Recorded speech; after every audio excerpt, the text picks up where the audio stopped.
Hello dear students, this is our fifth video on the project analysis and evaluation course.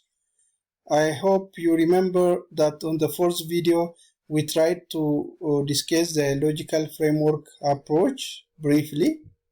Today we shall enrich the logical framework approach analysis, particularly taking into consideration project initiation, project identification phase. So in line with this, we have 9 steps in the logical framework analysis, which corresponds to the planning process. So the first one, as you can see, is related to the analysis of the project context. We shall go through each, and so let us now start with this first step, which is related to the context analysis. Actually, by the context analysis, we mean that the project context should be known. We should collect background information so that any interested party, any stakeholder understands what the project is about and the issues the project tries to address. So the projects are part of larger contexts, meaning that each and every project tries to contribute towards the wider objectives. So we have to collect relevant background information on the sector, on the relevant organization we want to work on, the environment that the project is situated in, the country, region, sectoral issues should be properly considered in the information gathering, and the analysis of the context is made actually through studies, sector-wise, country-wise, regional, and so forth. These issues will be addressed. Therefore, the context analysis is the first and the starting point as far as the identification phase of a project is concerned. And in line with this, the second issue, which is again critical, is the stakeholder analysis. A stakeholder is nothing but any party who has influence on our project or which is influenced also by our project. So people with different knowledge, different background, different sex, and the region should be listened, should be involved just by taking into account their level of influence, level of interest, and so forth. So the stakeholders are anyways the parties which are influenced or which influence our project undertakings, and mapping of the stakeholders and their respective roles should be also considered, and which stakeholder should be involved in the planning, in the implementation, and in other phases of the project should be again properly identified. And it is important to include a broad group, people with different knowledge, different background, and from different sector, in order to just full-fledged our project. There are 5 main stakeholders maybe in projects. The first one is the beneficiary, the primary one, the target group, the implementers, those who directly or indirectly help us in implementing the project effectively, the financing agents, those who are our facilitators who may just extend loans, different financial institutions, decision makers who just directly involved in the day-to-day activities and decision making of the project, and the experts. These are the 5 major groups of stakeholders that need to be involved as far as a project is concerned. So this is another issue. When we directly go to the third step, it is about problem. As you may remember, the main initiating factor, condition that may trigger the project initiators to come up with the project idea is problem or opportunity, as we said. 3 levels of problem. One, as you can see, it is at the center, means the problem that the project tries to alleviate, and at the same time it has its root cause which contribute towards the focal problem, and this focal problem again has its own effect which affects some other factors. Therefore these 3 levels of problem are there. So in line with this, we shall try to see how these problems are interrelated. The main problem to be solved, one focus, the cause, as I tried to indicate, and the effect is there, and we shall see in detail how these problems are leveled. So the focal problem is at the center, as I tried to indicate. This is a problem that the project tries to alleviate directly.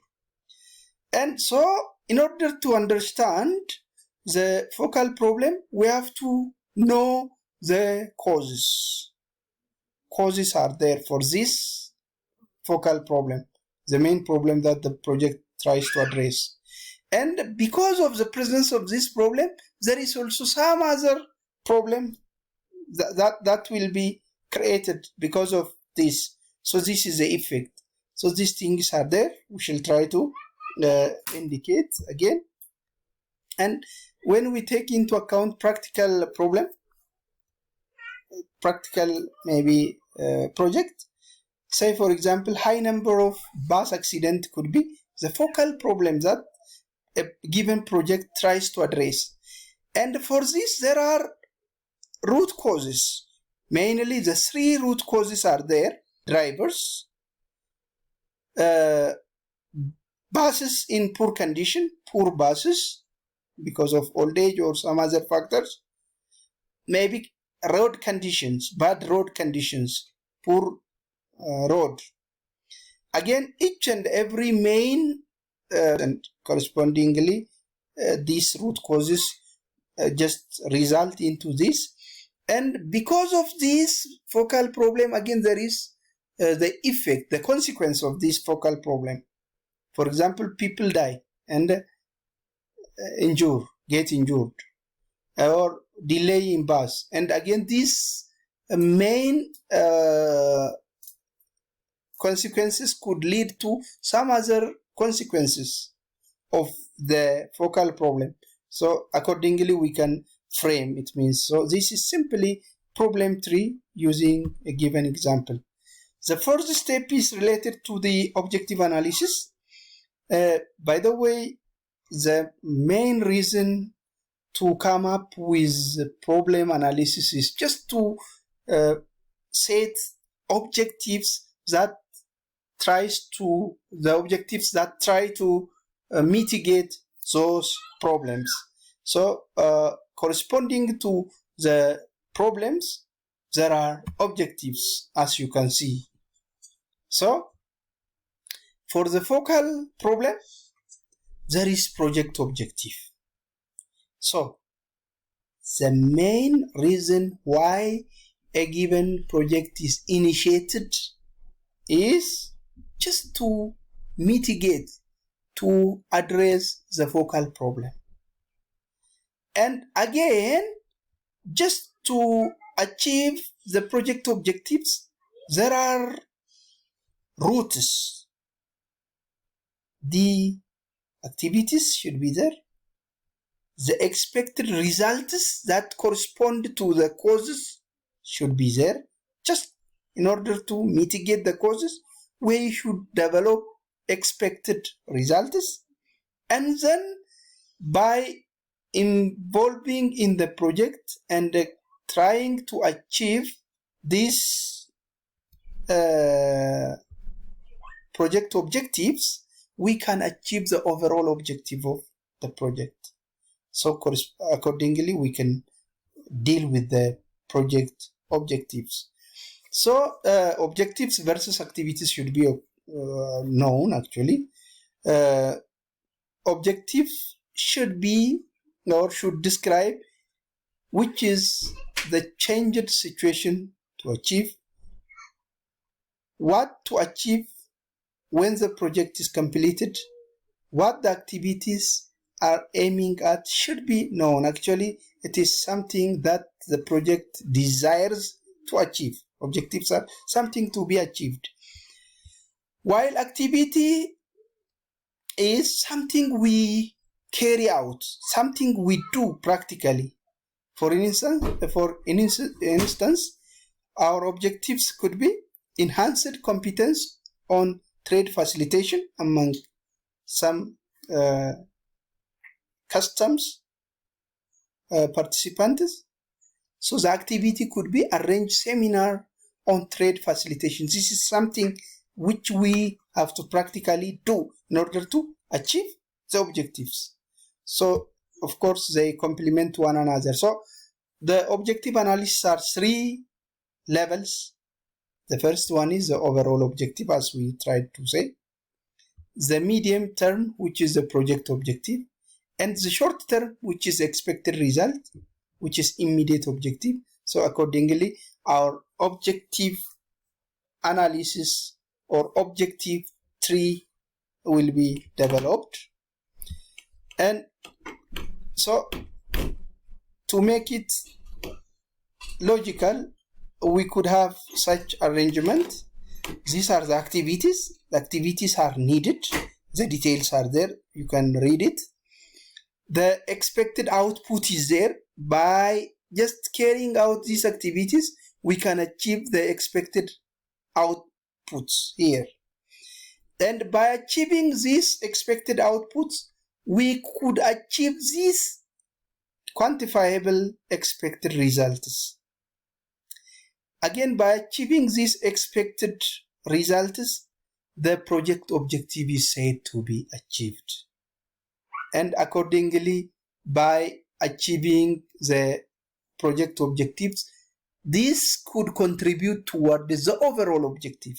In fact, this could not be within the reach of the project, but the contribution of the project could lead towards achieving the broader objective. It has its own contribution, it means. So for example, if you see activities, develop, training, implement, pilot, training, and so forth, this could be activity.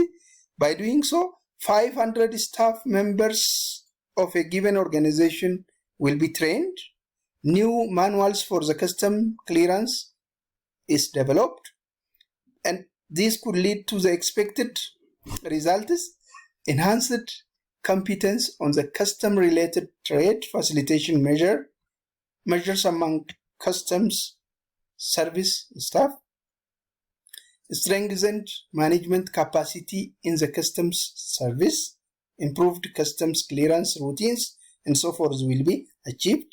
And by the project objective, which is increased efficiency in the customs service in the given country, as this is a hypothetical example, will be achieved, it means. So by achieving this, the overall objective, which is the project will contribute to increased trade and increased GDP in country X. This overall objective could be achieved. It means that this project can contribute towards the achievement of this overall objective, it means. So this is what we can say in this session, and we shall proceed with the next steps following this video. Thank you very much.